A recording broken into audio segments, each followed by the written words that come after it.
What's up guys, and welcome back to another episode of the Realistic Career Mode. It's episode number 21, return today. Loads of stuff to get through, man, on the back of our loss to Arsenal in the last game. Right now, 5 points off Liverpool in 4th, so still firmly in the race for a top 4 place, but also not secure in the European places yet. Only 3 points off Manchester United, who are in 8th. Very tight league table right now. Today, yet loads of stuff to get through, man. We've got the Carabao Cup final against Arsenal, Bournemouth's first in club history, as we go for our second domestic honour in 2 years. We'll have the FA Cup last 16 away at the Etihad as we try and stay in the hunt to retain the trophy won last season, and we'll have the draw for the Europa League last 16, which I think is going to come around here or maybe here. So loads to get through, and we'll kick straight off with Man City away at the Etihad Stadium, heading into this game here knowing it's the dress rehearsal for the last 16 in the FA Cup, yes, but right now on the back of loss to Arsenal, 5 points off Liverpool. Really, we can't afford another loss to a team in the top 4 if we want to finish there ourselves. First game's a huge one.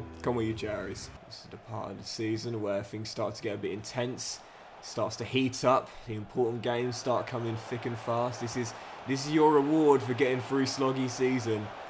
And it's why I always say, as Haaland opens the scoring, when people ask me, how do you keep your career modes going, man? Like, how do you get immersed in them? How do you keep them going for such a long time? Get through that part of the season, man. I know it's tough, you know, mid-September to late December where there's very little going on, but this is where it starts to get big. This is where you start to find the true enjoyment of a save. Massive early goal for Erling Haaland. Not early goal, but goal in the first half for Haaland. Man City in front. Lose this game and we're going to have a mountain to climb to get back in the top 4. Oh, lovely ball by Haaland. Great save by Lunin. He's still in this. Haven't really had a chance at all game though. 34 minutes to go. And I'm thinking what I might do. And I said before, like, when things aren't working, try something different. Got Beto on the bench at 6'4". Maybe if the passes forward aren't working, maybe go more route 1. At the moment, just can't seem to get an opening until we do.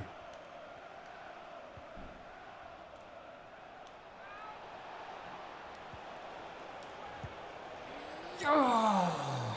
Friendroop, Tillman, Beto, subs linking up. Oh, Striker steals, gets it back. No, shot blocked. No, it's actually shot blocked. Scramble. Ruben Diaz gets it away and then headed away. And still we trail. Oh my goodness, it's dogged defending from the Sky Blues. As Ruben Diaz is there again, and this is why I've called him the best centre-half in my opinion in FIFA, man. Gets it done in a variety of ways, shuts the door, and then locks it as well. Castells with a couple of big saves in there, but dogged defending from Ruben Diaz. And the Sky Blues get the win. Back-to-back losses. Or is it? No, I think it's 3 defeats on the trot now for Bournemouth, struggling to score and sliding down the table. Getting back in the top 4 now is going to take a heck of a task. Just clinging on to a European place now should be the priority. Forget top 4, just make sure we don't drop out the top 7. So, I mean, if you look at the table now, it's so tight. Manchester United just won, which means that we've now dropped down to 8th. And again, it's only on goal difference, but it's still so tight. Aston Villa could still make a run. They've got the team to be able to do that.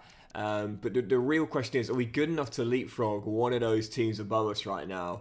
Liverpool, Newcastle, Manchester United. Well, yeah, definitely. We finished above Newcastle United last season. I think we finished above Spurs as well, didn't we? But, yeah. 5 points behind Spurs. And plenty of time.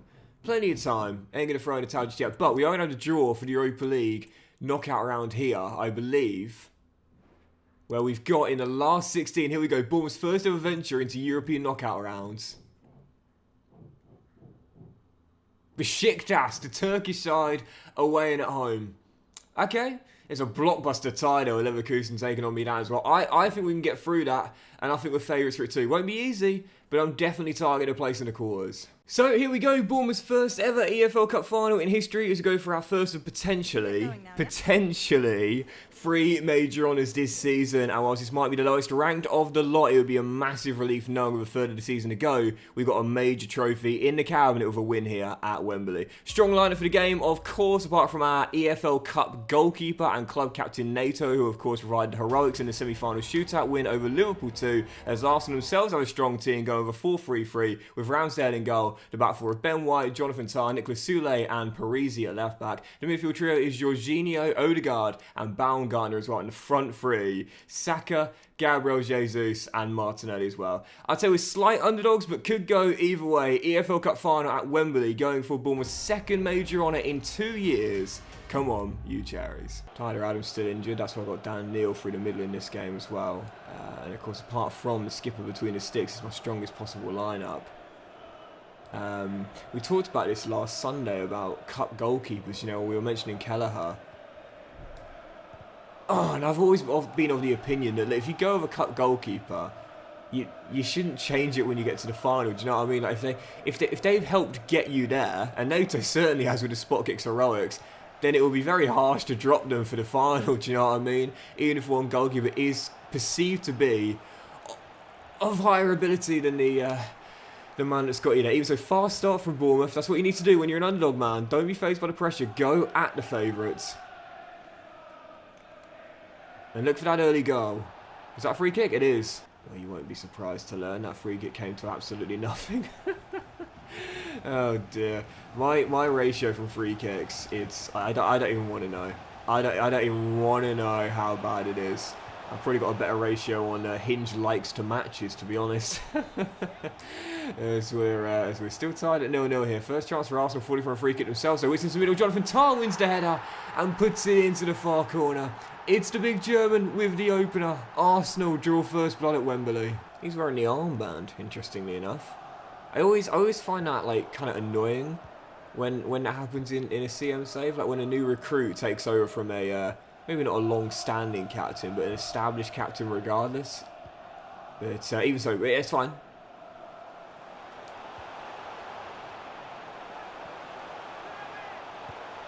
Ramsdale with the save when he's got plenty of time. Plenty of time in this game here to get back in it, but after no goals in three straight losses, well, falling behind based on this run is an absolutely disastrous thing for us to be experiencing. But there's plenty of time. I'm not panicking. As Scott wins it back and is penalised for handball. Baumgartner, wonderful ball.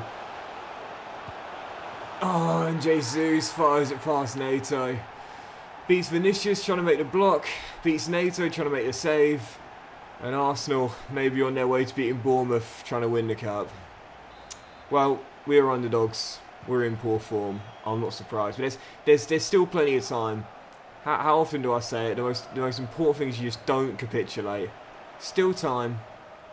But we're in a bit of a hole early here. Second half underway and Arsenal are looking for the kill here. And a third goal will surely do it. Oh, Saka's found the space. It's free. We're not at this level yet. We're getting there. We're getting there. But we're not at this level yet. Our record in finals, if you count the Community Shield, is going to be played 3, 1-1, lost 2. Yeah, we're not there yet, man. We're building something, but we're not there yet. Starting to capitulate a bit now. Solanke does win it back and find Cunha. To be fair, this should be... Oh my goodness gracious me. Just hasn't been my day out there, mum. But that is just one of those things, man. You know, fairy tales are nice and joyous, but they are not the norm. And unfortunately, not only is the clock struck midnight, but we have been absolutely destroyed out there. Had Nato not made that save, it was 4. This is a tough lesson and a tough reminder, man. There is still a big gap between the quality of these teams. Well, I've emptied the bench now with this game done and dusted. As Beto feeds through Pedro Neto, to be fair. I see Malik with me, but Pedro's going to have to take it himself here. And can he finish? No. Weaker right foot straight at Ramsdale. It's been that sort of afternoon, man. It's going to be no wins in 4, no goals in 4. No, we got one. Malik Tillman gets one back. 5 to go. Appreciate the effort, but I think it's just going to be a consolation. Something positive, though. Bournemouth might have came back from 3-0 down against... Hold on.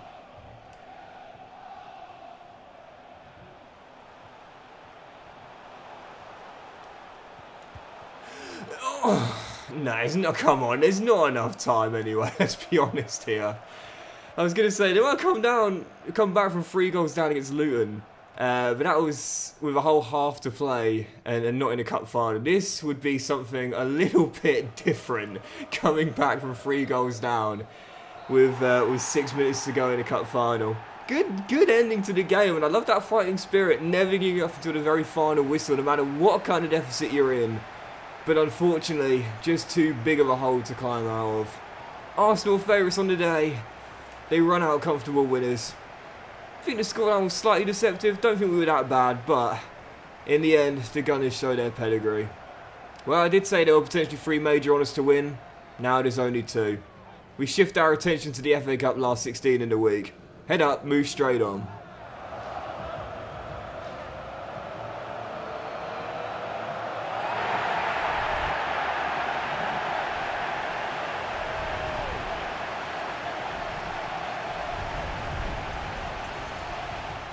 Yeah, I think it was a lot more even than the scoreline might suggest, especially knowing that goal we got came very late on. It wasn't that one-sided at all. We had some chances. Unfortunately, just came down to who takes them. What's that old saying? We've said it on the channel for a long time. If you don't take your chances, you will get punished. Exactly what happened, and the Gunners do run out 2 goal winners. No wins in 4 straight losses, and now we've got to go to the Etihad to try and defend our FA Cup in the last 16. Doesn't get any easier, does it? Yeah, question marks coming now. Hence why I had to do a little interview and just say, listen, we're performing above expectations on the grand scheme of things. Let's not panic. So we have a Youth Squad monthly update as well. Now you just enter March as well. And again, the top 2 prospects remain. All the potential ranges are set now. So that means that Frank Ross and Ben McKenzie are our top 2 youth prospects here. And for sure, I do think that McKenzie is going to ask for a pro deal in the summer. That's a bit of a shame, but one of those things. But for those that are curious on the loan report, by the way, I try and do this once a season. Now, it's a great comment. Someone suggested this a while ago. Why don't you show a loan report at some point during the season so we can see how the players are getting on? Well, here they are for you. Joshua Park's up 5 at Huddersfield. James Hill stays the same at Porto right now. But the big ones, of course, Charlie Phillips up 2 at Sheffield United. Tom Payne's grown 6. The giant Nicholas Knight's grown 2. But you know who you're waiting for, right? Lee Wynn up 6 to 73 overall, and I think he'll probably remain that way till the end of the season as well. John Anderson's grown 7 at the Hawthorns as well, so that's a great bit of growth there with the second tier side. Hugo Gillet is currently with Coventry, of course, in the Premier League. He's got 3 goals and 8 as well, and he's up 8 to 72. That's fantastic. Marcus Bailey's grown 4. Nara Antoine's grown 9 at Famalicão. What are they feeding him there at Portugal? And George Sharp has grown 7, with Albert growing 7 as well. Yep, it ain't getting any easier. Next up, Man City were at the Etihad after 4 straight losses and a defeat in a cup final as well, and now trying to put it out of the bag against the Premier League champions. It's our FA Cup. We want to retain it, at the very least get to the semis. We've got to do that. We've got through the quarters and this round, the last 16. Massive games try and pull out here. Man City away on Wednesday night. Come on, you cherries. Yeah, won it last season. Don't need to retain it. Don't have to. It's not the board objective, it's not mine. Just try and get back to the final 4 if possible. Bare minimum, I'd say quarter final, but the tie hasn't really done us any favours, really, having to come here to try and pull it out. Don't forget, no replays from this round onwards, so if it's level after 90, it goes to extra time, and then, if still level, penalties. But yeah, not feeling confident in this round. When you are going through it, and we are going through it right now, you just go into every game believing it's going to be another L added to the collection. Erling Haaland is trying to make sure of that. What's that saying? Tough times don't last, tough people do. Or in this case, tough organisations need to as well. So we're down by a goal. You know, we're still... Hold on, because there's a great chance developing here. With a nice little triangle move. Someone get on the end of this. Oh, what a lucky goal! What a lucky goal, but we'll take it. Dominic Solanke with the leveller. And when you are going through it, when things are absolutely awful, you just need a bit of good fortune, man. You need a little bit of luck to come your way, and it just has. I overthought it with Alex Scott there instead of pulling the trigger first time like I ordinarily do. And it's an error that allows Solanke to capitalise. Bournemouth back on level terms. And we've got that helping hand we were so desperate for. Senesi. As his pass cut out by Jeremy Doku. And there's Alex Scott with the interception. And oh, now if I can get that ball down that line. Oh, no, Scott just couldn't keep it in play. It's alright, it's okay. This is going to be a game of fine margins that I can tell. Just need to make sure we don't make any individual errors, man. You've got to win at the Etihad, you often need to play a perfect game.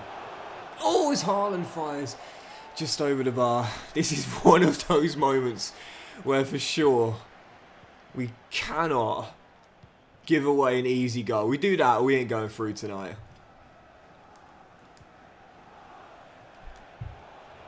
See you. I see you. Friendly saved. And cleared by Hakimi. Good half that. Balanced, even. Could go either way in the second. I have to say, we've got Man City currently pending their half right now. Fair play. I love this, man. I say this all the time. Like when a team or someone's struggling and they're losing, listen, everyone can talk when they're up. Everyone can trash talk when they're up. We know that. But to be putting in a great effort, an intense effort, against a formidable foe in a poor run. Cooney's onside? No, he's not. He's just off. That is the mark of someone who's got a dog in him. Loving this. 15 to go. Can we find a winner? I think we can. Tillman. Scott. Clock for the win. Yes! Come on! 10 on the clock. And Bournemouth lead the Etihad. Jack Clark. What a moment. It's not over yet, though. Oh, it's just scramble, and it's fine, it's fine. Oh, went in, Jack. Oh, what a pass. Hold on, just what? That's wise. That's really wise, that. Kirkus, go to the corner. Go to the corner. Can you squeeze it in? Friend room in space!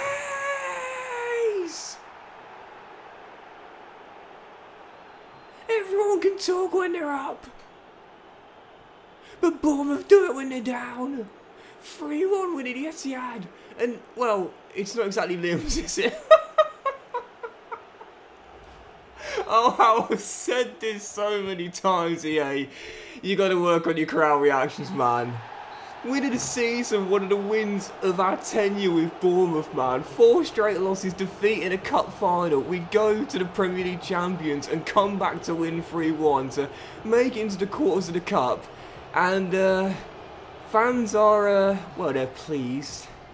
But not much more than that. Come on, are you serious? What a win! That is crazy, man. Like, what kind of reaction is that? There were a few fans, to be fair, in the lower rows that sort of came down to the front, but I was expecting some absolute limbs right there, man. I mean, it was a dagger, not a winner, but even so.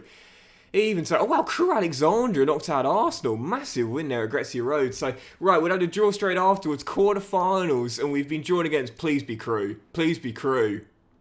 It's not. It's Burnley, who we beat in the EFL Cup final last season. Back in the Premier League, Vincent Kompany side. It's Spurs who have got the final EFL side remaining. But yeah, Burnley in the quarterfinals. I think we're favourites though, and a great chance to get back to Wembley. What a win, mate! But the games don't get any easier.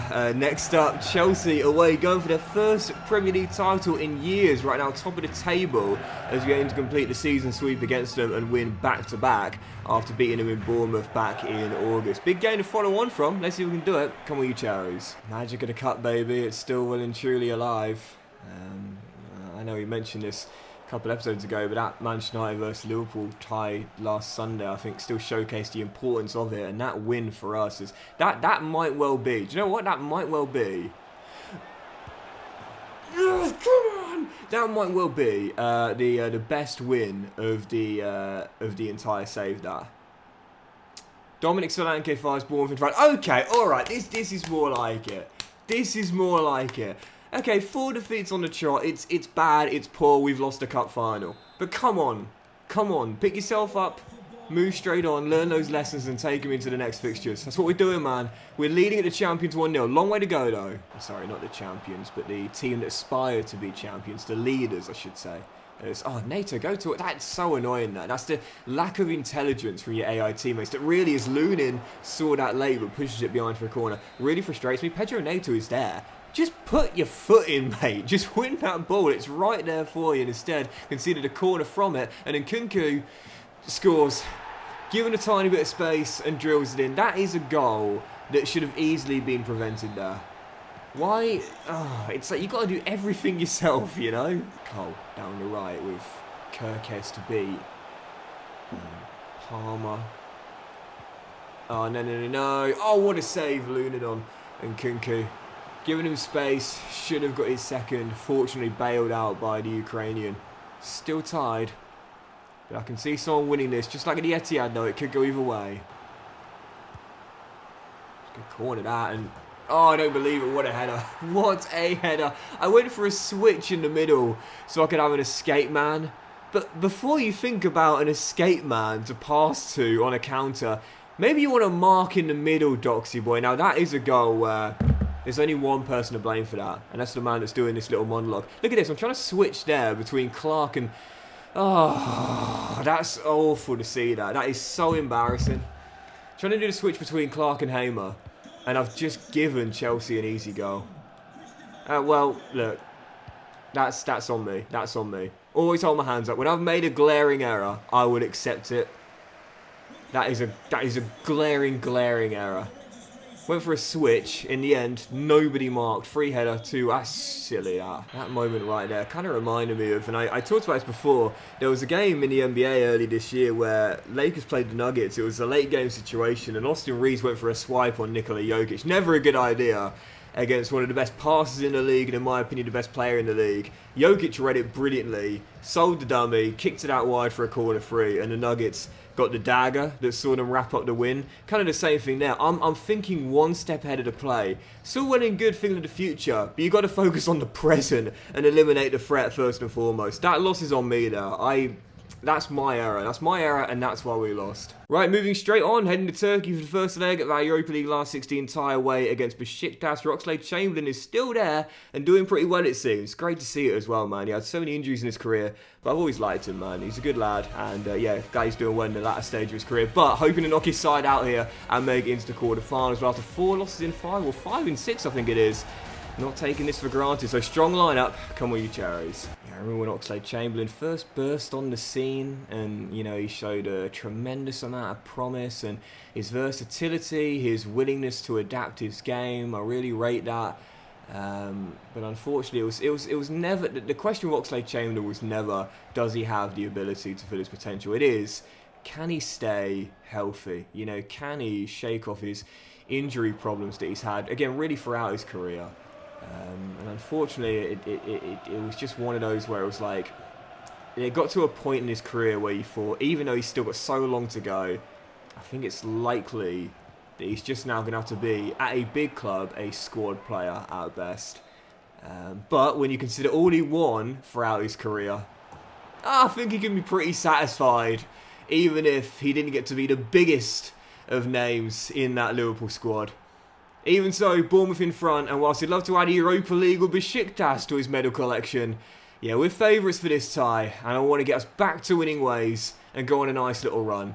In front early, Dominic Solanke gives us the lead. He's one of those players that you just really like, do you know what I mean? Really, really nice guy from where he appears. I think he's still dating Perry Edwards, the singer of Little Mix. Are they married now? I think they might be married as well. Talk about a power couple, but anyway, when you talk about power, Matthias Cunha just smashed it in, 2-0, Bournemouth double up, and this is what we needed. Okay, lost to Chelsea, just don't want to go back to the sort of form we were in, man. Turn it straight round, and that's what we appear to be doing here in Turkey. Picked a strong lineup, taking no chances, and I want a healthy first leg victory to take back to Dorset. Now with the tie being firmly in our control. Come on. See if we can get a third goal later on here. This would kill the tie. That's a corner. That would surely give us a, not necessarily a pass into the next round, but I'd say we'd have one foot in it if we get it. Which we do. Malik Tillman wraps it up, and that is going to do it. Yeah, big first leg result in Turkey. Exactly what you want when you're favourites for a tie. Win the first leg big, knowing the second leg is not over per se, absolutely not. Bigger comebacks have happened, but you know that, yeah, you've got one foot in that next round. That's exactly the case here. Massive win in Turkey. And 1 foot, not 1 leg, but 1 foot, I would say, is in the quarterfinals. Right, still a couple more. Following game, massive one as well. Top 4 now is looking all but gone. We do have a couple of games in hand, but a massive deficit to try and make up the ground in. Manchester United at home as to try and get back to winning ways here after 4 straight losses in the Premier League. Come on, you cherries. So second half underway, still deadlocked at 0-0. Haven't had an answer to Manchester United's back line here. Oh, great tackle on Al Martinez and an injury as well for one of our players this season. Man, that is, as Spencer used to say, a misery compiler. That is so frustrating. Yeah, Manchester United's back line in this game has been sublime. I have not had an answer to it, in particular for Kayo Tomori. How has Tomori still only got a handful of caps for England, man? The dude's an absolute warrior as a defender. But still 0-0 here. I'll take the point. It stops the rot of losses on the run. But if we can't start stringing wins together in the league, then, you know, obviously top 4 feels already gone anyway, but you might as well forget even 5th, 6th or 7th as well. Half an hour to go. Yeah, I say it a lot. A draw is subjective. Sometimes it's good, sometimes it's bad. It would stop the rot, but it doesn't chip away at the deficit we're in right now. Well, the wait for a Premier League win continues, none in 5, but first clean sheet in this run, and it could have been a hell of a lot worse. We're still in the hunt for a European place, but I think on the back of this draw now, top 4 is all but gone. Just forget about that. And crucially, how bad was that injury for Jack Clark as well? Just saw him in the background walking fine there. So, but then again, it's Karima. Sometimes players are walking fine, even with an ACL in an animation. I'm not going to say the season's over, but I think the chance now of winning the Europa League, the FA Cup, and getting in a European place as well has taken a massive blow. Second best player of the season, in my opinion. He's done for the rest of the campaign. Right, still more and end on this. Our final game today, second leg of the Europa League last 16, holding a 3-goal lead against Besiktas, heading back to the Vitality Stadium. Should make it through to the quarterfinals with minimal fuss tonight. Let's go get it done. Come on, you Charles. Yeah, it's such a boost, you know, being able to know you've basically got 1 foot in the next round if you win the first leg big. Exactly what's happened to us. So it means we can rest most of our players tonight. Yeah, we've still got a couple of starters out there in Matty Cash, a right back, and we've got Lunin still between the sticks as well. But we know that most of our players can be given a rest with such a big lead to try and defend. But it's a wonderful goal. But it's why I have, to be fair, got my more important pieces on the bench. And as Jonathan Onana fires in a very early goal, Besiktas are right back in it. Okay, all right, not going to panic. Not going to panic, but that's the worst possible start we could have to this second leg. Right, come on, let's restore that 3-goal cushion and put that lead back to where it was. Sorry, it's not Jonathan Onana, it's Gene Onana. I don't know where Jonathan came from there. Apologies, but it's Gene with the goal. Besiktas back in it, but again, we've got the team to restore this 3-goal lead and get through. Beto does just that. I think it's only his 2nd goal for the club, but we're going to be all right. The key is when you do concede early, and I say this a lot, just don't capitulate. Just don't capitulate.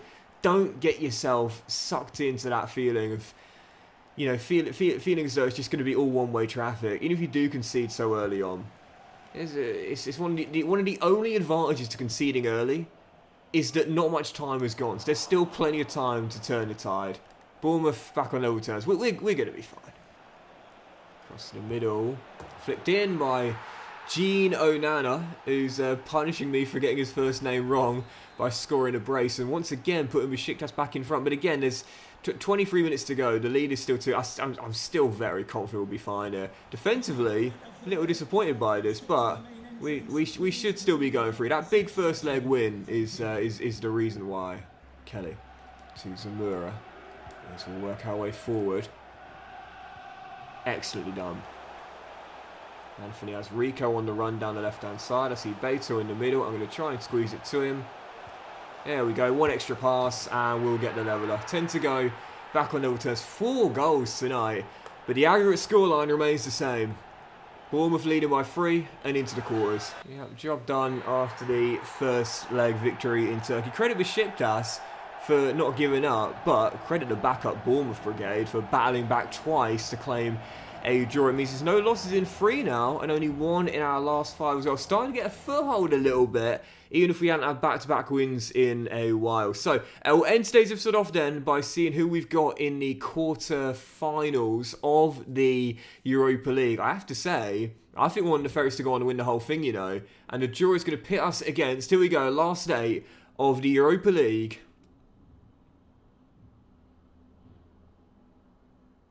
Wait for it. RB Salzburg, the Austrian side, in the last 8. Frankfurt, Galatasaray, Milan vs Feyenoord, and Marseille versus Nice. Definitely feeling pretty confident about that one as well. Not a formality, but I'd say with Ferris. That'll do it for today's episode of the Realistic Rumor, guys. So massive thank you for watching. Really hope you have enjoyed it. If you have enjoyed today's episode, then please do drop a like. Much love to you all. Have a fantastic day, and I'll see you for the next episode with more big games in the Premier League, trying to get back in a European place after no wins in our last 4 in the league. The FA Cup quarter-final against Burnley, and also maybe the first leg of Salzburg tie as well, if we've got enough time, we'll see. Have a great day though, guys. Much love, and I'll see you for the next episode very soon.